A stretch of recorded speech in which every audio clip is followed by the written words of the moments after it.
참여를 나타내는 표현 양식은 나라와 문화권마다 차이가 있습니다. 옛 이스라엘에서는 머리에 재를 뿌리고 또 옷을 찢고 통곡함으로써 참회 행동을 나타냈죠. 유대인들의 이런 참회 전통을 이어받은 그리스도교도 순환주간 성목요일에 참회자들의 머리에 재를 얹어주고 또 참회 예복에 재를 뿌렸습니다. 후에 1091년 베네벤토 공의에서 재를 머리에 얹어주는 전통은 이른바 재의 수요일에 행해지게 되었고, 재의 수요일은 곧 회개의 날과 같은 의미를 가지게 되었습니다. 그런데 우리가 아는 대로 회개, 메타노이아는 하나님께 돌아가는 것을 의미합니다. 히브리어 동사 슈브, 돌아오라도 하나님께 완전히 전향하는 것을 의미합니다. 그러므로 깨달음과 뉘우침, 그것은 생각만이 아니라 우리의 몸과 행동 자체가 변하는 것이 회개라는 것이죠. 그러나 이것은 쉬운 일이 아닙니다.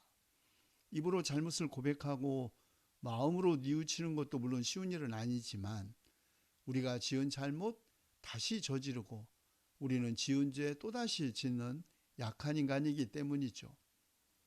죄를 짓는다라는 우리말은 마치 집을 짓는 것과 마찬가지로, 죄는 우리 자신의 행위의 결과이고 죄는 시간이 가면서 덧붙여진다는 의미를 함축하고 있습니다. 그래서 더더욱 죄로부터의 회개는 쉬운 일이 아닙니다. 주전 4세기 초에 활동한 예언자 요엘에 의하면 옷을 찢고 금식하며 울며 애통하는 것이 회개의 전형적인 행동 양식이었습니다. 물론 이런 외적인 형식보다 마음을 더 중시하는 것은 요엘이나 예수님도 마찬가지였죠. 옷을 찢는 것보다 마음을 찢고 하나님께 돌아오는 것, 이것이 진정한 회개라고 요엘은 말했습니다. 또한 예수님도 남에게 보이려고 금식하면서 흉한 얼굴과 추처해진 모습을 보이는 것보다 머리에 기름을 바르고 얼굴도 깨끗이 하고 금식하는 것을 또 사람들에게 드러내지 않고 보이지 않게 숨어서 계시는 하나님께서 보시게 하는 것이 진정한 금식이라고 말씀하신 것이죠. 금식도 구약 성경에서 매우 다양한 의미를 가지고 있었습니다. 사사시대에 이스라엘 자손이 베냐민 자손과 전쟁을 할 때 이스라엘 자손이 베델로 올라가 주님 앞에 목 놓아 울면서 날이 저물도록 금식을 했다고 합니다. 이스라엘 백성은 금식을 하면서 과연 그들이 전쟁에 임해야 할지 아니면 전쟁을 피해야 할지에 대한 하나님의 뜻을 물은 것이죠. 또 한편 금식은 애도의 표현이기도 했습니다. 블레셋과의 전쟁에서 전사한 사울과 그의 아들들과 용사들의 죽음을 화장하고 그들의 뼈를 거둬 야베스에 있는 에셀나무 아래 묻고 이래 동안 이스라엘 백성은 금식을 했습니다. 또 그 소식을 전해들은 다윗도 옷을 찢고 슬퍼하면서 해가 질 때까지 울며 금식했다고 합니다. 우리가 잘 아는 에스더는 페르시아 제국 시대에 자기 민족의 명운이 달린 대학살 계획을 무산시키고 민족을 구원하기 위해서 죽기로 결심하고 기도할 때 금식했다고 합니다. 금식은 단호한 결심을 끝까지 밀고 가기 위해 약해질 수 있는 자신을 다잡는 그런 행동이었죠. 사무엘의 어머니 한나도 자식이 없음을 슬퍼하면서 금식하고 기도했고, 또 아기 예수님이 율법에 따라 제사장 시므온에게 갔을 때 성전에 있었던 바누엘의 딸 안나라는 여자 예언자는 과부가 되어 84살이 되도록 밤낮으로 금식과 기도로 하나님을 섬겨왔다고 합니다.